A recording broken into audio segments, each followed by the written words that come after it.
This is Chapter 12, Congressional Procedure, Discussion Number 3, Committees. We're going to talk about the structure of committees in this discussion. How the committees have a role in the actual lawmaking process is going to be later on in the chapter. So, we have several different types of committees. For example, we have the Standing Committee. Standing Committee is a permanent committee that exists in perpetuity, essentially, created by Congress to deal with particular legislation. Now, each particular committee deals with different types of political policy issues. For example, most of the committees mirror a cabinet level position in the White House. Restrictions pretty much in the House, since there's 435 members, that pretty much each member gets to be in one committee each.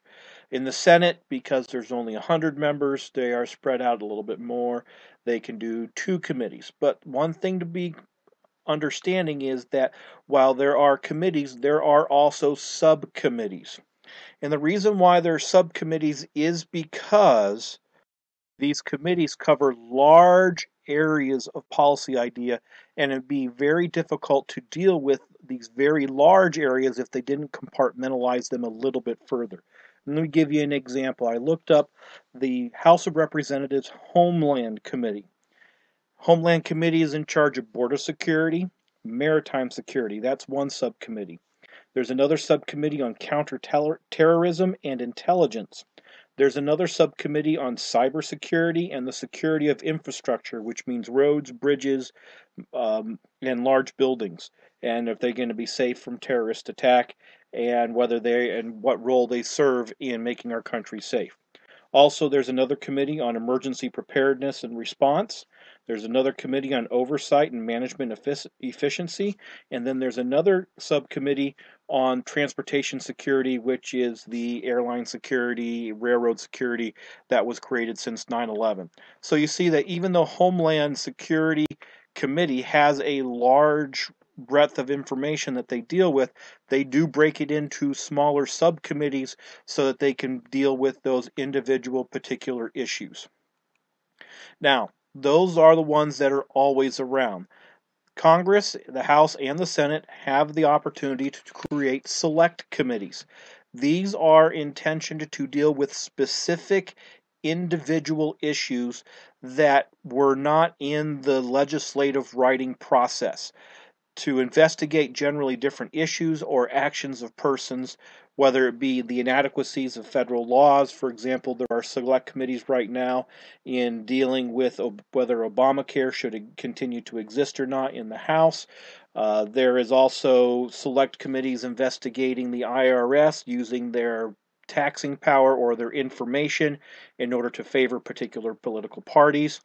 The select committees were also created in the investigation of Watergate, which was in the 70s, and also Iran-Contra, which was investigating the Reagan administration for illegally supplying guns to Central American rebels.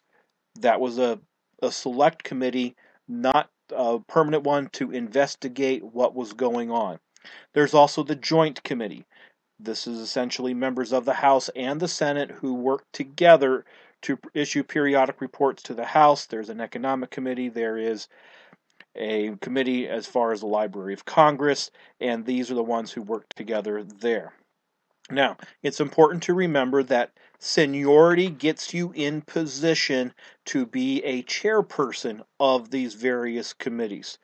As you've been there longer, you accumulate what is referred to as seniority. And if you've been on that congressional committee for the longer period of time, and your political party is in the majority, you are more likely to be established to be the committee chairperson, and that reserves a lot of power to the chairperson. Now, this was an issue that a lot of people started getting really antsy about in the early 1990s. And what had happened is that there was a movement to assign term limits, saying that these members of Congress have been there too long. We need to get new blood in there. Why can't we establish a term limit like we do for the president?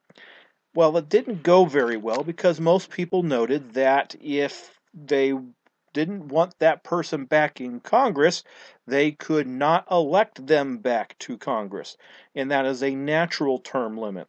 But what they did instead in 1994 was that they added new rules to the rules of procedure for the House. Remember, they do that in the first day, essentially limiting the amount of terms a congressperson could serve as a committee chair.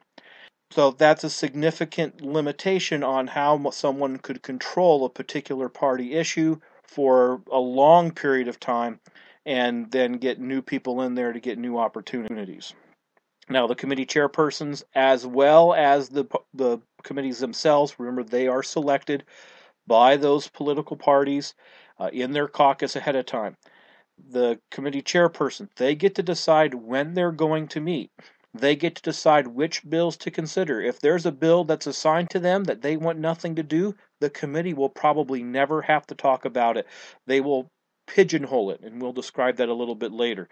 They hold public meetings, they hold private meetings, they decide when they're going to call witnesses. A lot of times they'll decide what witnesses they're going to call so they can stack the deck in favor of their particular way of seeing the issue. And so the committee chairmen do have a lot of significant roles in the legislative process. This concludes discussion number 3 on committees as part of Chapter 12, Congressional Procedure.